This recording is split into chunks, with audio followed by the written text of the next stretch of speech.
Hello there, welcome to Genesis Models. My name is Bobby Waldron and welcome to this inbox review, which we're going to do a bit of a Japanese heavy bomber just here. This is by ICM. It is in 1/48 scale. It is the Ki-21. Is that an I or a 1B? Sally.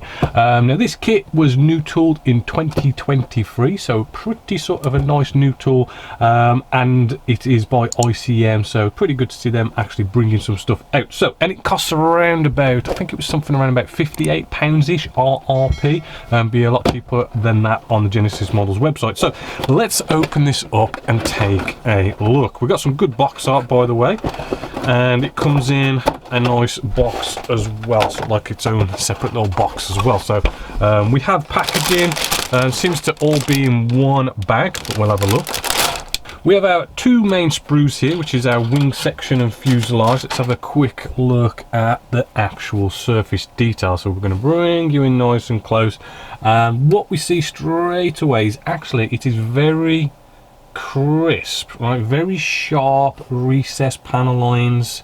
Got a couple of recessed rivets with this as well, right? But yeah, looking very sharp, very crisp, very clean, quite noticeable in that sense. On the underside of our wing just here, again, same level of pretty nice detail. I mean, maybe a couple more recessed rivets maybe, but other than that, it's looking rather good.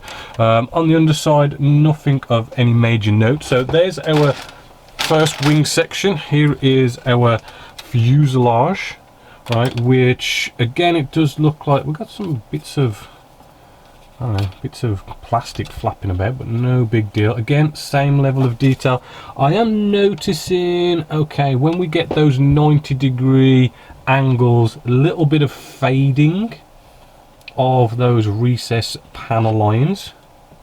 Yeah, you can sort of quite notice it, a little bit of old school sort of molding errors there, but you know, it's enough there that you could kind of like rescribe that a little bit. So very crisp, but that little bit of a problem there. Let's flip this over. On the inside, oh, we do have a lot of rib work that's going on the inside. I do believe there's a lot of glass in this, so we're going to see quite a bit. Couple of ejector pin marks here and there. Whether they're going to be seen or not, you'll have to kind of work that out, and whether you need to take care of them. A bit of sort of detail in the cockpit area just there. Same with the second half as well. Quite nice bit of rib work on there.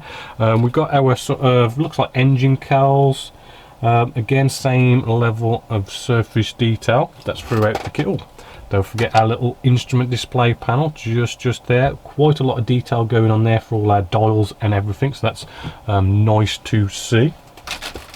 We have another wing section just here that looks pretty much almost an identical sprue to what we have seen, just one or two little pieces that are different. We have the tail section.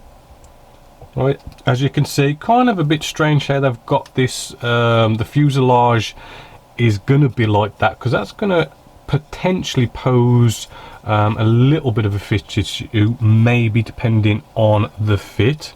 Right, but that's looking rather good. Now we have all our little bits and bobs, which we do have a nice bit of engine detail. As you can see, we can see that good detail in there, looking quite crisp. We have some free-fall bombs as well to go in there, our propeller. Again, all these little pieces are looking rather crisp. And then we've got all these tiny little other bits and bobs. We've got a bit of landing gear just here, which the flash does actually look very minimal as well. Any nasty ejector pin marks? No, we're not seeing them on the landing gear. Rather good there.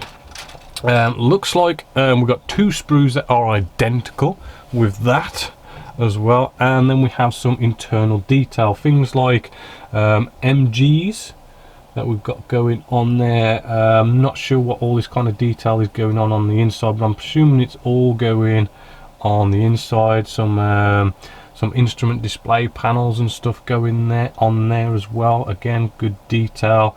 I don't know, oxygen tanks or something. Again, lots of lovely little bits of detail. And that's all your grey plastic. We then have, nicely separately bagged, the actual clear parts, which, as you can see, there is quite big pieces of clear canopy that's going to go in here, so we're probably going to see inside. So hopefully there's a lot of nice detail on the actual inside. Looking at it, I'm gonna have to put it up to light and just see if there's any discrepancies. Okay, I'm seeing like one of those hairline kind of mold things, those things where if they're at two different temperatures, and when they sort of meet, it kind of creates a slight line, so it's you know, into the bones, shall we say, of the plastic, so you can't actually like sand that out. I don't know if you could see it on camera. It's quite a faint one, it's just there. I think you can maybe just pick that up. Not majorly noticeable, but it is there. Other than that, looks actually quite good, to be fair. So that is all the plastic, right? Not too shabby. The only thing I can kind of criticize there was that kind of like the 90-degree angle, the recessed panel lines fade a bit. But onto the instructions, we have a little leaflet here. Looks like ICM maybe are releasing their own acrylic paint range. We got some decals in here, right, which are just big, massive roundels, Japanese roundels.